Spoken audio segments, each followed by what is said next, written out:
অনিমা। এই ভিডিওটি ক্লাস 8 এর বন্ধুদের জন্য। আজকে পড়াবো বাংলা প্রথম পত্রের একটি পদ্যের অংশের কবিতা। পদ্য অংশ পড়াবো। একটি বিখ্যাত কবিতা, নারী কবিতা, লিখেছেন কাজী নজরুল ইসলাম। আজকে কবিতার পয়েন্টে পয়েন্টে বুঝিয়ে দেব।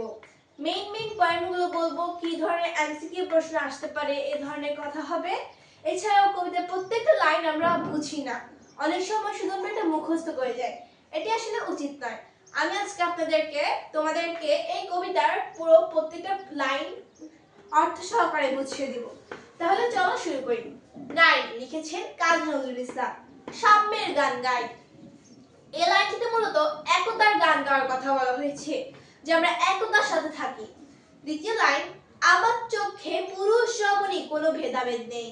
এই লাইনটিতে আমাদের মূলত নারী পুরুষের ভেদাভেদ না থাকার কথা বলা হয়েছে, যে কবি কাজী নজরুল ইসলামের কাছে পুরুষ রমণী অর্থাৎ ছেলে মেয়ের মধ্যে কোনো ভেদাভেদ নেই। চোখে মানে চোখ।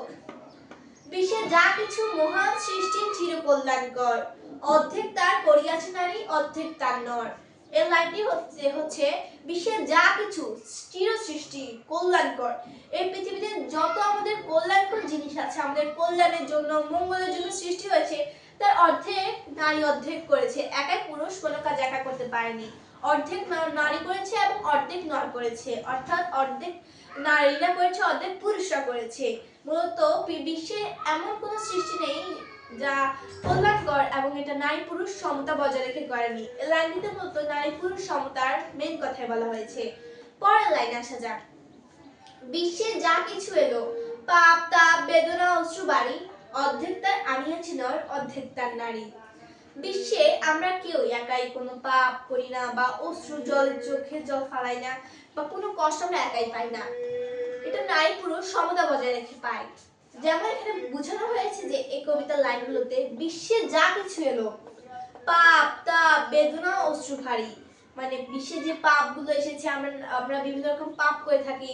বিশ্বে যে জলবায়ু নষ্ট হচ্ছে, যে তাপ হচ্ছে, এছাড়া আমরা যে দুঃখ কষ্ট, এটা শুধু নারীরাই আনছে না, বরং পাশাপাশি নররাও আছে, অর্থাৎ পুরুষরা আছে।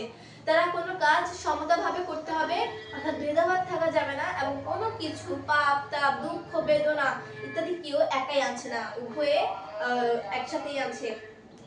এই জিনিসটা কিন্তু খুবই খুশির সংবাদ, এটা খুবই দুঃখের বিষয়।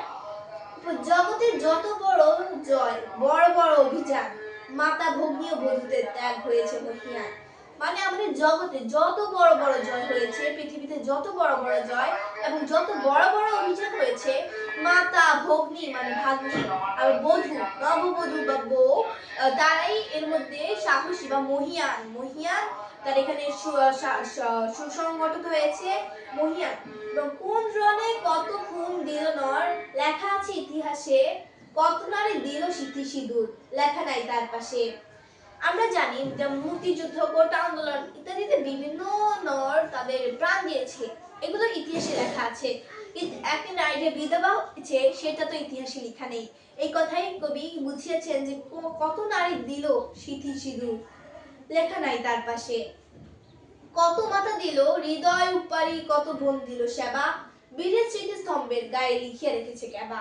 কত মা তাদের হৃদয় উপারে, আর কত বোন দিল সেবা। বোনরা তাদেরকে সেবা করেছে, মারা নিজেদেরকে মারা ছেলে হারা হয়েছেন, এটা কত শহীদের স্মৃতিস্তম্ভের পাশে লিখেছে কেবা। এই জিনিসটি এখানে বোঝা হয়েছে যে এত মাতা এত বোন এত কিছু করেছে, এটা একজন শহীদের স্মৃতিস্তম্ভের পাশে কখনো লিখে রেখেছে কেউ? লিখেনি। এরপর পরের লাইন, কোন কালে একা হয়নি কো, জয়ী পুরুষের তরবারি, প্রেরণা দিয়েছে শক্তি দিয়েছে বিজয়ী লক্ষ্মী নারী। কখনো জয়ী পুরুষ যে জয়ী হয়েছে সে একা তার তরবারি নিয়ে কাজ করেনি, পাশে প্রেরণা পেয়েছে শক্তি পেয়েছে, কার থেকে পেয়েছে? তাদের লক্ষ্মী নারী, মানে অর্থাৎ বিজয়ের পিছনে নারীদের অবদানটা অন্যতম।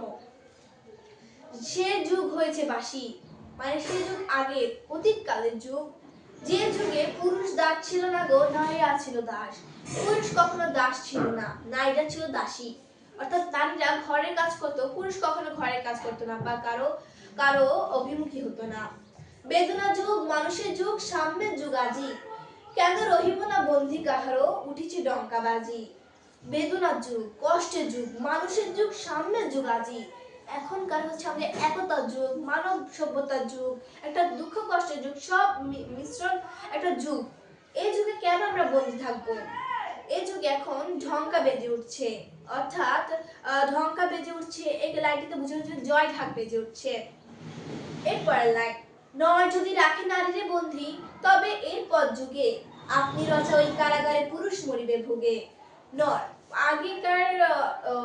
আগের রাজারা নারীদেরকে অনেক কষ্ট দিত, অত্যাচার করত। এক্ষেত্রে এই লাইনটা বলা হয়েছে যে নর যদি রাখে নারীদের বন্দী, তবে এরপরে যুগে আপনার রচা ওই কারাগারে পুরুষ মরিবে ভোগে। অর্থাৎ নর যদি নারীকে বন্দী রাখে, তাহলে কখনোই তারা উপরে মানে জয় গ্রহণ করতে পারবে না, তারা ভোগে মরবে কারাগারে। এই জিনিসটা একটা মানে মিলে, যেমন আমরা যেমন লাইফ বলি না, একটা উদাহরণ হিসেবে বলা হয়েছে যে আপনি রচা ওই কারাগারে পুরুষ মরিবে ভোগে, মানে পুরুষরা কোনো কাজই নিজের মতো করে করতে পারবে না, তারা দুঃখে দুঃখে তাদের জীবনটা শেষ হয়ে যাবে। যুগের ধর্ম এই, পীড়ন করিলে সে পীড়ন এসে পীড়া দেবে তোমাকে।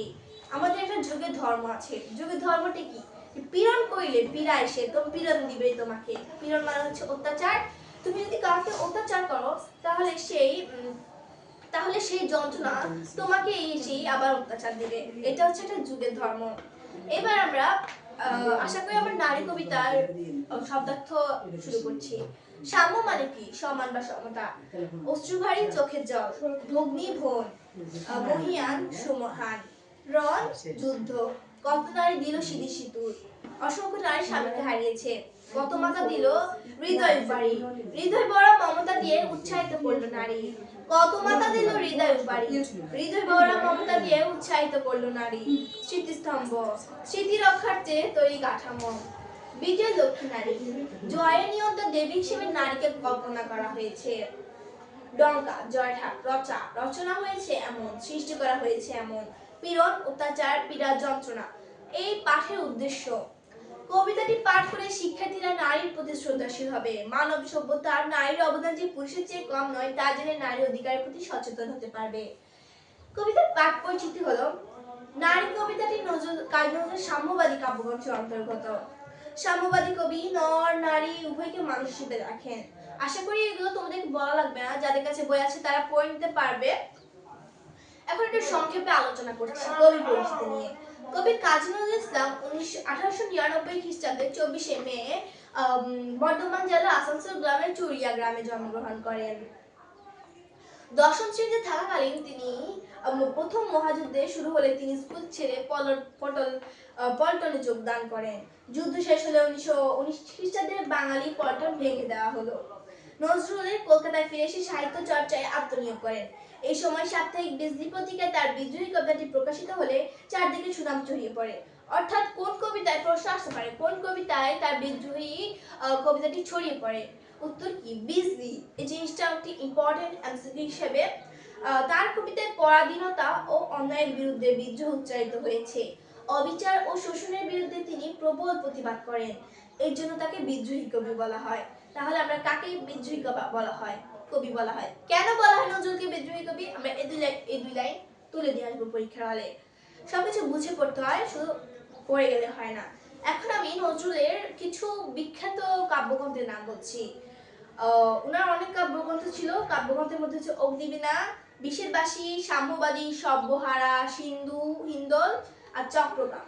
উপন্যাসে লিখেছেন উনি। উপন্যাসের মধ্যে ছিল মৃত্যুক্ষুধা, কুহেলিকা, গল্পগ্রন্থ, ব্যথার দান, নৃত্যের বেদন, শিউলিমালা।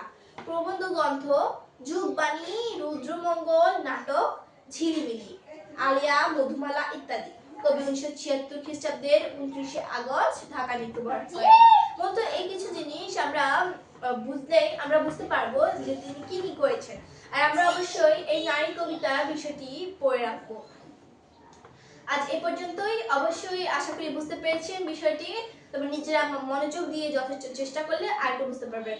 আর নিজের উপকার হলে সাবস্ক্রাইব করে পাশে থাকবেন। আল্লাহ হাফিজ।